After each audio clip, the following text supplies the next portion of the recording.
right. We gotta get it right this time. 'Cause we were young and in this drum.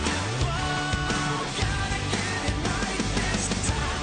With any love, we'll be unstoppable. Gotta get it right this time. We could last forever.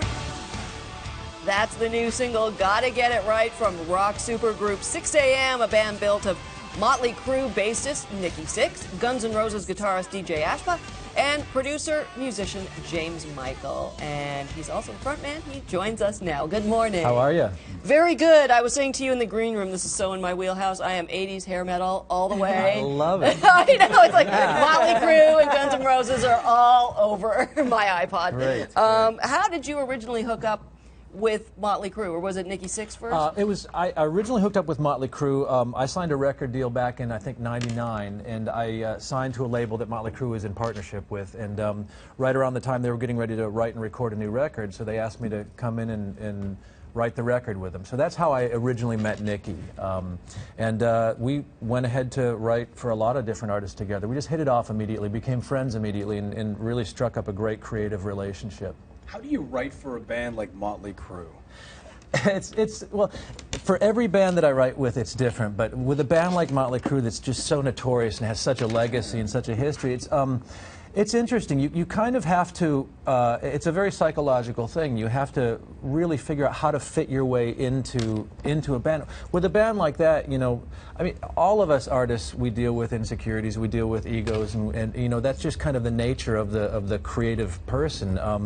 So as a producer, I've always had this ability to figure out how to navigate through that, navigate through the insecurities and dodge the egos and get to the real heart of what's important to every band and help them reveal things about themselves that they haven't been able to up until then. That's kind of what a producer and a writer does. So it's different with every single project, every single band, and when you're dealing with a band of such iconic, you know, rock figures, it's a little bit intimidating at first. I love the title, Modern Vintage, and you've said that it's not just the title, it's the spirit of the album as well. I mean, you want to explain that a little bit more? Yeah, well, ever since the digital age of recording came along, people have been trying to go back to the analog age. I mean, digital had this reputation of being very cold sounding and very, you know, strident.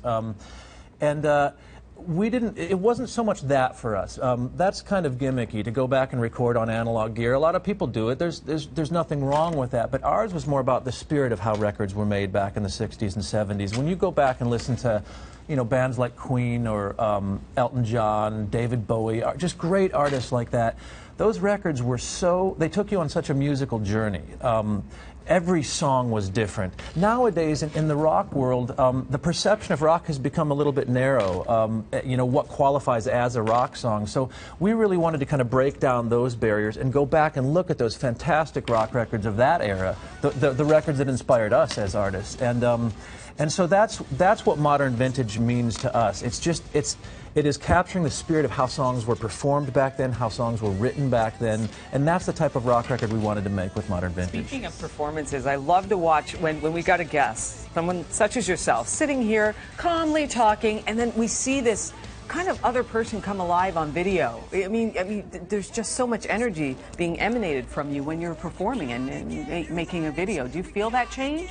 Yeah, you know what? For me, because I'm primarily a producer, my day job is producing and working with a lot of other artists, so I'm more of a behind-the-scenes guy. So for me especially, yeah, I feel like I'm just busting out of my prison cell when I get a chance to be in 6 a.m. Yeah, fantastic. And it's a blast. And look, I'm so lucky, and I love making music. I love creating, and I've just any chance I get to come out and talk about music or to perform it especially, it's just a dream come true. You know, that dream when I was, you know, 13 years old and stood in front of a mirror, you know, pretending to play guitar and with a hairbrush and doing all that stuff. You know, it happened, you know, very late in my career, mind you.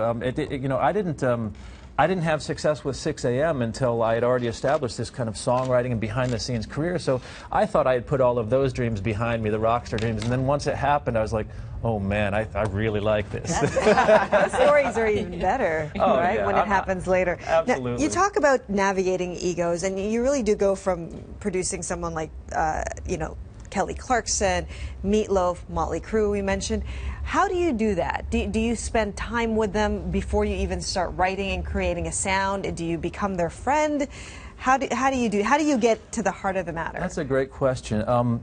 Yeah, ideally you spend time getting to know them, but no matter who the artist is, the aim is always the same. The aim has always, for me, been about getting to a place with this person or with this artist where they feel comfortable being vulnerable and sharing things about themselves that they haven't done up until now. I mean, that's what, us as music fans, that's what we hope for when we're listening to an artist. We hope that that something is revealed about them that we didn't know. And that can be a scary thing. So I find that whether it's a rock band or a pop artist, it's usually the same thing. It's usually a very similar journey. And you just have to get to a point where you are comfortable with that person. I would say that most of the people that I've worked with throughout my career now I do consider friends, which is a very lucky thing. And yet you have to maintain a perspective. You can't get too inside of the circle, because my job as a producer is also to represent the audience.